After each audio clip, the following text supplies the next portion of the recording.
So now let's move on to smart dust.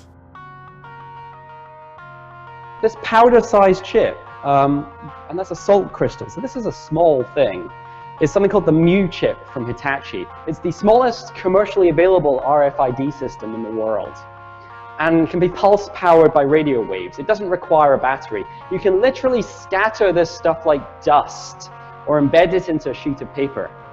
And you know what the really interesting thing about this technology is? This was commercially released 10 years ago. So, the inevitability of smart dust. So what is smart dust? Well, smart dust, of course, isn't a new concept. It originated with DARPA back in the 90s. And it's general purpose computing, sensors, wireless networking, all bundled up into millimeter scale sensor modes, drifting in the air currents, flecks of computing power settling on your skin, ingested, monitoring you inside and out. But in the future, every square inch of every city will be alive with intelligence. Because every street and every building will have a network of microcomputers built right into them. Dr. Chris Piester calls it smart dust. A smart dust particle, or mote, is a wireless sensor with sensing, computation, communication, and power in one package. These all-in-one microcomputers will be small, very small. The size of a mote today is about the size of a grain of rice. And we've shown that we can make the circuitry small enough and light enough that eventually it will be possible to make things that are on a sub-millimeter size scale. Tiny specks of computer smart dust will form a vast invisible network that can help manage the infrastructure of even the largest city. Smart cities in the future will take this low-power, inexpensive, small technology and basically distribute it everywhere. These tiny computers record information about their surroundings, information they can send to other computers or to you. Smart dust on the tracks will monitor your commuter train so you know if it's running late. Potholes will be able to report themselves and warn your car, and you'll never have to wait for a radio traffic report again.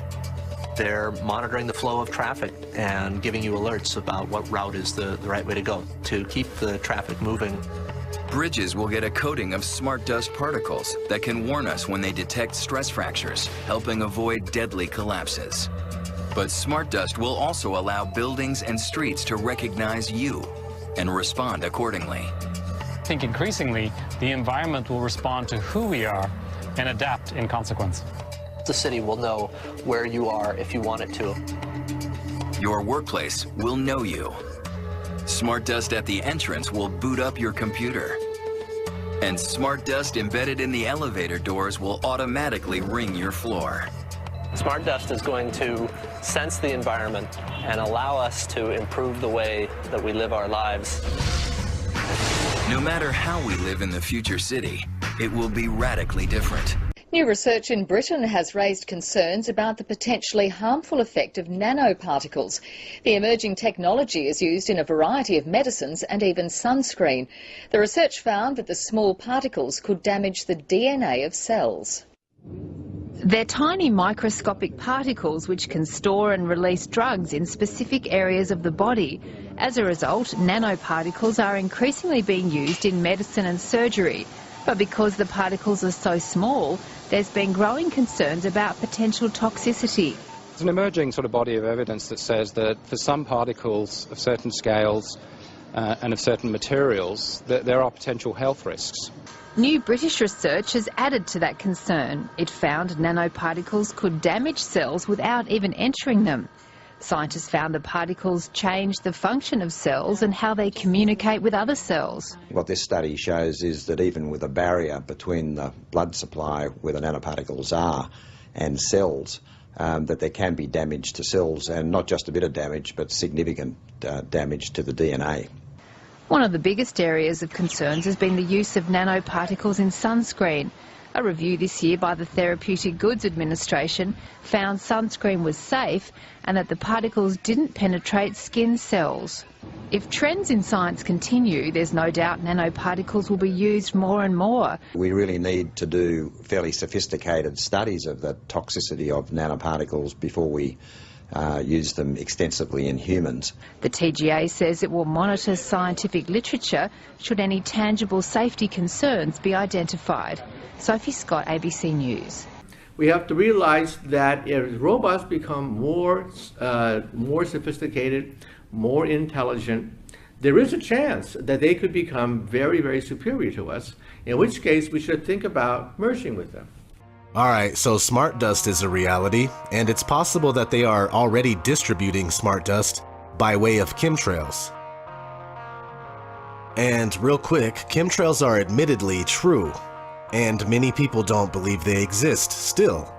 But they most certainly do, and I can prove it in 20 seconds with simple observations.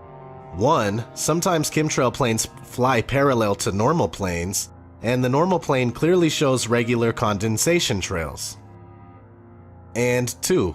Sometimes they turn off the chemtrails and turn them back on in midair.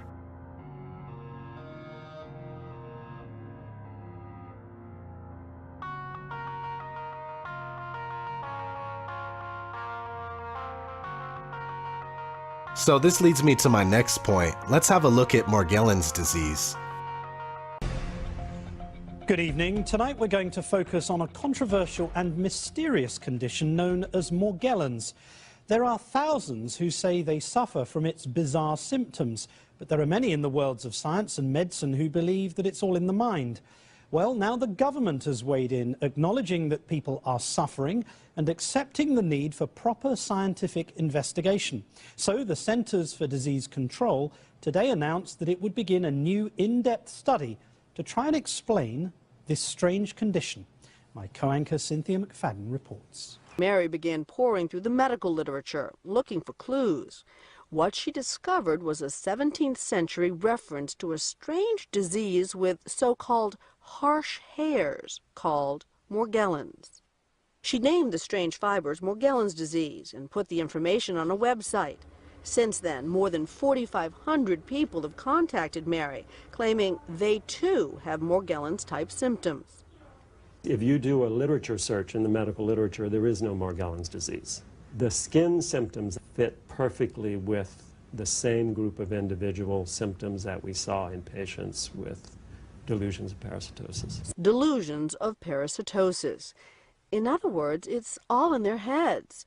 And despite today's announcement, many doctors remain skeptical that this is a real medical condition at all. They've pre-decided that these symptoms are too impossible to be real, so they've come to this conclusion that it's a delusion.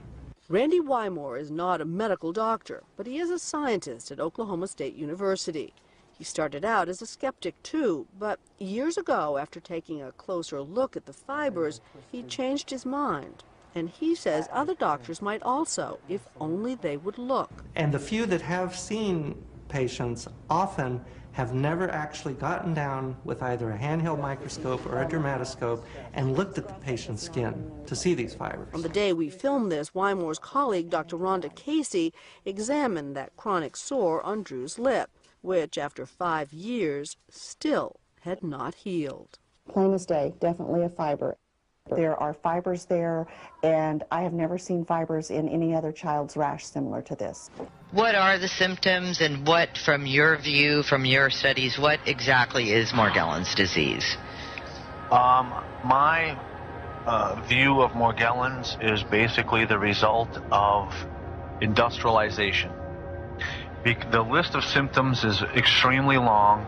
It's almost similar to like a fungal overload, pathogenic overload, and there's so many related symptoms. Some of the more prominent ones being the body actually growing these fibrils or hairs, the body producing artifacts of some kind, whether they're some people, I've even met a couple of people that are producing plant-like material growing out of their skin. There's actually these non-earthling type of insects come out of their body. I mean, unbelievable stories that I would never have believed it unless I was standing in their house witnessing this. Hexagons, I mean, on our website, the Morgellons Research Group, there's probably 1,000 pictures that you can see. They're real. It's unbelievable. It's like the science fiction channel come to life. Absolutely, I agree with you, as well. Can you guys see how all this might tie together? They could very well be distributing smart dust and many other things into our system using chemtrails, sunblock, lotion, other hygiene products, medicine, and even food and drink.